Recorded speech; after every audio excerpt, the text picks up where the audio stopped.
Welcome to another episode of the Talking Blues podcast.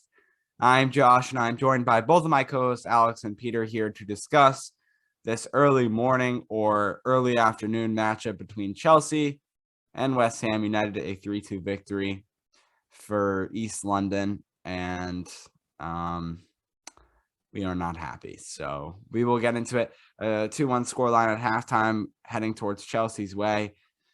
And 2 goals in a row for West Ham to lead them towards victory. Chelsea still sitting first at this moment with no other matches going on in the Premier League in first place.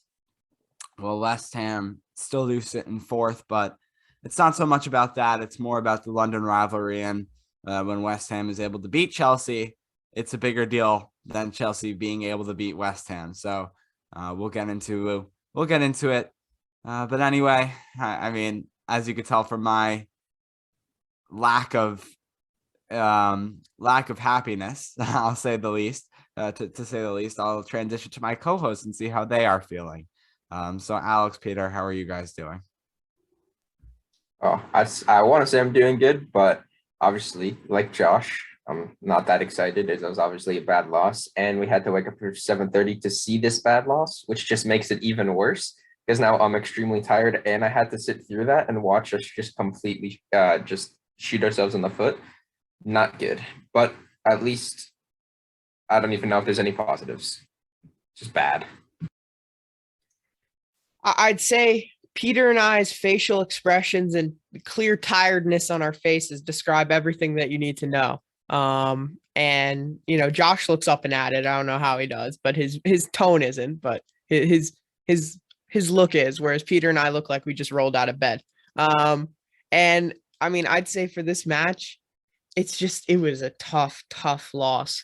Obviously the goals for them, obviously the Jorginho making a terrible pass again back to Mendy. Mendy could have just booted it right out, like, first time or second time.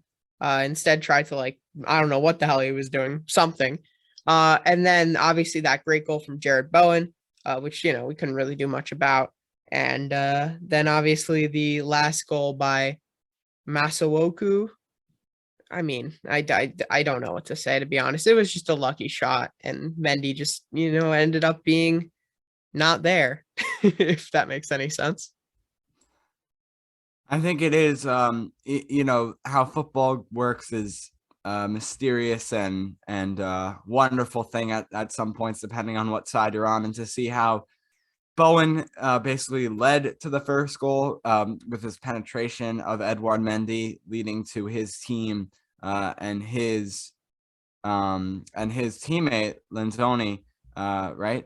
No, Lanzini scoring his first, getting the first goal of the match for West Ham.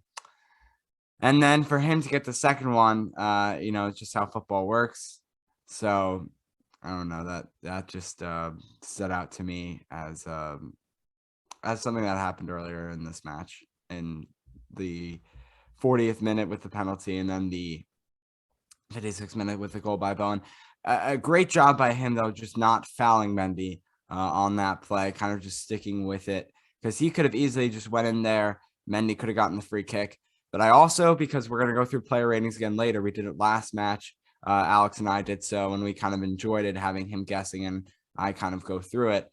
And hearing the disgust from Alex about how low the rating is compared to he thinks it should have been higher. We'll see if it's similar to what we see today. But I think this is going to be a low one for Mendy, just from thinking about it, because he could have easily just kicked it out by that point. I understand there's a player on him, but he did have a few seconds there where he was able to make it clear. He decided not to, and it resulted in him giving up a penalty. So, big issue there. I think he could have been better in this match. I think the goal, and as much of an odd one as it was, he could have made the save if he was. I don't want to say if he was in a better position. It was just an all-around just bad way to end this match. I mean, I think Alex already touched on that, but I'd just like to kind of reassure that was the case. Just a bad goal to give up, and a bad way for this match to end. And past that 87th minute. I mean, I'll kind of touch on the goals too. I kind of go similar to you, Josh. I think the third goal, I think you definitely have to put some blame on Mendy for that because he was expecting the cross and it wasn't even a deflection. I know it looked like a deflection because it had like weird spin and the motion of the ball was just weird overall. But I mean, he just reacted so late. He looked in for a cross, was ready for a cross, but the ball was already like almost in the net when he started to dive. So he ended up just hitting it back into his own net. He couldn't get there in time, which we rarely see from him. Usually he's very good at those. Obviously, as a whole, letting in 3 goals, he almost never does, but especially when some of his errors are the causes for those goals. The first one, I could say he had 3 chances. He had to just clear it. Row 1 on the first pass back. Yes, Jorginho also should get some blame because I don't know what he's doing there. That was just not good. But I mean, he could have cleared it out first time. He took a touch, probably could have cleared it out then. And then he tried to shield Bowen off, which worked because then he took a touch and could have cleared it. But then he tried to take another touch and that's when it went bad. I mean, it was just not good from him. We know he's so good. We know he's the best goalie in the world. Like, it's just not good from him. And then the second goal, I mean, that was just a great finish. You can't really do anything about that. I mean, I think he probably could have gotten there, but I think he thought that Christensen, I mean, the shot went through his legs. I think he thought Christensen kind of had that angle covered. So maybe that was a bit of his fault for that. I don't know. Overall, I mean, it's probably his worst game we've seen from him in a Chelsea shirt. I mean, because he's just been great pretty much every other appearance. So, I mean, we know how good he is. He'll bounce back. It'll be fine. Yeah, he'll bounce back. It's just so upsetting. It's Like not when something it's not something you expect from a goalkeeper of his caliber, especially the way he's played for the past 2 seasons for Chelsea ever since he's come to this club. It's not something you think when you roll out of bed this morning for us, so early that, oh yeah, Mendy's gonna give up 3 goals today. What, really? No, you're lying. So it's just like you don't expect it whatsoever. And I thought in general, Alonso had another poor game. It's so weird with him. It's kind of like we're so biased to that right-hand side with Reece James that Alonso's one-on-one a lot of times with Soufal or whoever it is, whatever game we're playing. It's just that Alonso can't beat his man. He's basically just there. He's like Jorginho on the left wing. And it's really just like there's no point of him being there at all. He doesn't offer anything defensively. And going forward, he doesn't really offer anything either. So I don't understand at this point why you wouldn't start Callum Hudson-Odoi at left wing back. Like, why not? We have all these talented attackers. And Callum Hudson-Odoi, if we're being completely honest with ourselves, is he any worse defensively than Marcus Alonso? Probably not much. I do gotta say, twice he got completely bodied off the ball and gave them good chances. It easily could have been 3-2 before the winner because Antonio, Odoi tried to go back, but then Antonio just bodied him off the ball, put a good cross in. Bowen almost finished it, just missed it. That happened again, I think. It might have happened beforehand, and that was the second time. But I mean, he barely touched the ball, but I mean, like you said, we played to the right-hand side, but he also just looked bad defensively. He got into the right positions. He used his speed, but he just isn't physical enough to go up against someone like Antonio, who's physically strong like that. I get it, but then you say he's not able to battle physically, but then Marcus Alonso is not able to battle for pace. So it's kind of a give and take there. And I'd probably rather have the pace and then the attacking upside on the other side. That's just kind of the way I see it. So we'll see what Tuchel does, but it was just, I wouldn't even necessarily say we played bad today. It was just we made 2 key errors, and that really cost us the game. I'm as much as I'm furious and upset. There's kind of nothing you can do. It was a lot of there was a lot of fault on just a couple players. It wasn't really generally a team mess up. And you look team mess up. That doesn't make any sense, but continue. Team error. Team error. Yeah, there we go. It wasn't a necessarily bad team performance. There we go. So, I mean, you look ahead to what comes next for the other clubs in the Premier League. And, when listening to the end of the MEC broadcast today, Rebecca Lowe just said that Chelsea, their first place in doubt, or along those words. because you have Liverpool Wolves playing as we record. You have Watford Man City playing later for lunchtime where we are. And then you have Manchester United tomorrow playing against Crystal Palace. So, well, are they 1, 2, 3? It's Chelsea, Liverpool, and Man City. Is it in that order? I think so. So yeah, Man United, not really that big of a deal. But you look to the other two that are right behind us in Liverpool playing a lesser side in Wolves, and a Man City side playing a lesser opponent in Watford. So you look and you see that they are only 2-3 points behind us. It's a little nerve-wracking. One actually. So it's a little nerve-wracking to say the least. And I think that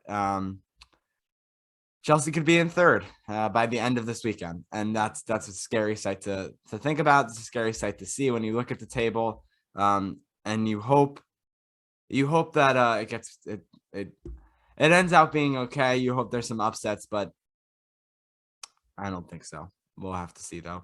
Going over the match stats: 63% to 36% when it comes to possession. Chelsea leading that. Shots on target 7-5. 11 to 19 or 19 to 11 in shots in total, both dominated by Chelsea. Passes, Chelsea won by almost over 200, 570 to 328. It always looks like Chelsea is dominating in possession, and they were, but I think again, just with the pure chances that West Ham were able to create, on I wouldn't in their own half. I wouldn't say it was in their own half, but they were in their own half most of the match or the second half. I don't know. I'm at a loss for words. It's like stuff is just coming on top as I speak here. Anyway, tackles 12 to 16 or 12 to 6. West Ham dominated that, and then corners 9-1. Chelsea led there. Yellow cards 3-1 Chelsea, led that. So there was some fuming late in this game. Obviously, the Christensen really kind of was the last yellow card handed out, and besides that, that was really it there that I can think of for yellow cards. But are we ready to go to the player ratings? Do you guys have anything else before we go to that on this match? Not really. No, I was just shaking my head and I was like, no, but he's just gonna sit there. No one's gonna figure out what's going on. So no, nothing else. I was taking a drink. I needed a little break. I thought you guys were gonna help me out there. It's okay. Oh, sorry. So basically, what we did last time, Peter, and I mean, I already kind of explained it, but I just will again, just real quick. So basically, we're gonna maybe incorporate this a little more into our podcast, and do some player ratings. Have you guys guess what the rating is going to be? And then we're using the Fan Nation Absolute Chelsea site. And if you guys disagree with the rating, we will kind of take a look at some other medias, some other articles or newspapers. We looked at the Evening Standard or the Sun, and just saw if they had any different compared to what you guys thought. So like, for example, let's just say it was like Mason Mount you thought was a 7. Absolute Chelsea gave him a 5. Maybe we'll look at another site and see what they think. But anyway, let's start off with the goalkeeper, Edouard Mendy. Peter, your score for him out of 10 would be a 2 or 3. I'll go 3. But I mean, he really didn't make any saves, and he basically let the 2 goals against. So maybe 2. But I don't know how generous they are. They weren't so generous last time. Okay, well then 2. Okay, Alex. 4. So right in the middle there, we meet with Edouard Mendy getting a 3 out of 10. We move on to our back line. Andreas Christensen. Alex, you start here. 5. Peter. I'll go 6. I thought he was pretty solid. He was one of our best center backs against the ball well. Yeah, it was a 5 for Andreas Christensen from Absolute Chelsea there. Thiago Silva, the only thing that I can think of was there was a few times in the beginning of the first half, a little bit earlier, I think around the 20th minute or so, I don't remember exactly, that he kind of gave the ball up mistakenly, but then came back, scored an absolute wonder of a header, came back again down the other side of the pitch and stopped the ball that went past Edouard Mendy. So just pointing out a few things that happened that came to my mind when I saw this name. But Peter Thiago Silva, you gave him, or you project that they will give him a. If Christensen was a 5, he has to be a 6. Alex? I'm gonna go 7. Thiago Silva was actually given an 8. So Nice. very highly awarded, in this part of our back line. Antonio Rudiger, Alex? 6. Peter? 5. It was a 5 for Antonio Rudiger. Moving on to our right wing back, Reece James. They mentioned it again in this broadcast when I was watching the debate of the right wing back, who's going to play for England. Who's it going to be? What was Reece James given, Peter? What was his rating? Or was it Alex goes first? Alex? No, I'm forgetting. What I don't know. I'm gonna go 7, but 7. There you go. Peter. I'll also go 7. It was a 6 awarded to Reece James, coming off of his performance. Jorginho, we'll run through this quicker. Let's go. Jorginho, Loftus-Cheek. Alex, you go first with. Did you go Jorginho, then Loftus-Cheek? Your predictions. Jorginho a 3, Loftus-Cheek a 5. Okay. I'll Peter. go Jorginho a 4, Loftus-Cheek a 6. Jorginho was awarded a 5, and Loftus-Cheek was rated a 7. Was Not awarded, rated. I would say awarded, honestly. But Awarded. really good for him, I guess. Yeah. Marcus Alonso, Hakeem Ziyech. Peter. Alonso 2, Ziyech 7. That's a personal thing. Alonso a 5, Ziyech a 6. More realistic, yeah. Marcus Alonso got a 6 out of 10, while Hakeem Ziyech got awarded an 8 out of 10. We move on to our attacking midfielders, basically, or our center forward here. Mason Mount, Kai Havertz. Peter. I think it depends how much they value Kai Havertz only playing in the first half, but I think they both get 8s. I was gonna go Mount 9, Havertz 8. Very close, Alex. Mount got a 9. Mason Mount did get a 9 here. Kai Havertz awarded a 7. That's fair. Only playing in the first half. They did not give a rating to Christian Pulisic coming off the bench, but they did for Romelu Lukaku and Callum Hudson-Odoi. That rating was the same for both of them. So what was it? 5. 4. Correct. 4 for both Romelu Lukaku and Callum Hudson-Odoi coming off the bench. So anyway, if you enjoyed that segment, let us know on Twitter or in a comment here on YouTube if you're watching, or you can also leave like your 5 stars and then just let us know what you think of it. Maybe we'll do it more often. We're kind of seeing, also we kind of mentioned, I don't know if it was Peter or Alex, we're like, oh yeah, remember we did the player of the matches last season? I want to bring that back, although there was no player of the match here. And if you were going to award it to one person, it would probably be Mason Mount. Although I don't think if we do bring it back, we shouldn't give player of the games to in losses because there's no reason for it. So that's just my thoughts there. Chelsea plays that. You guys have anything else, by the way? Nothing really else to say besides it was just a very upsetting day or morning. The day hasn't even really begun yet, but That is very true. God. Well, anyway, the Chelsea woman, I'll go to that now. My little Chelsea update here. No need for music because it's just like kind of a quick thing. They're going to be playing in the FA Women's Cup tomorrow at 9 a.m. against Arsenal. That is going to be the final, I believe, for that game. So look forward to that. Tomorrow, 9 a.m. for us. So then 1 p.m. UK time. And then we move on to, 2 p.m. UK time. 10, 11, 12, 1, 2. Yeah, 2 p.m. UK time. Then we move on to the UEFA Women's Champions League group stage, match day 5 out of 6 against Juventus. They're going to be playing them Wednesday, December 8th at 3 p.m. So then that is, let me make sure I'm doing that right too, 8 p.m. For everyone watching in the UK. So that's your little update on the Chelsea's women's side. They're second in the Women's Super League right now, so doing very well. And I believe only a point only a point behind Arsenal women. So good for them.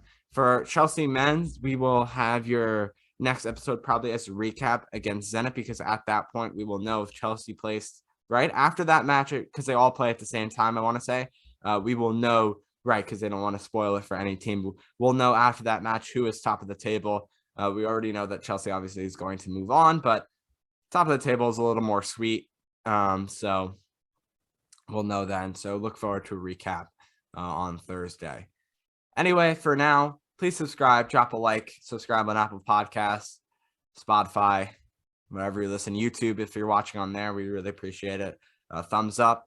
And then 5 stars is basically your way of thumbsing up the episode, if that's not even a word, on Apple Podcasts. And then follow us on Twitter and TikTok at Talking Blues Pod, shipitstudios.com/Talking Blues. That's shipitstudios.com/Talking Blues. That's all of our links on there. So we appreciate you listening to this sad episode of the Talking Blues podcast. West Ham 3, Chelsea 2. We'll be back hopefully for a win against Zenit and a win of the group in the UEFA Champions League. But for now, for Alex, for Peter, I'm Josh, and we will see you next time.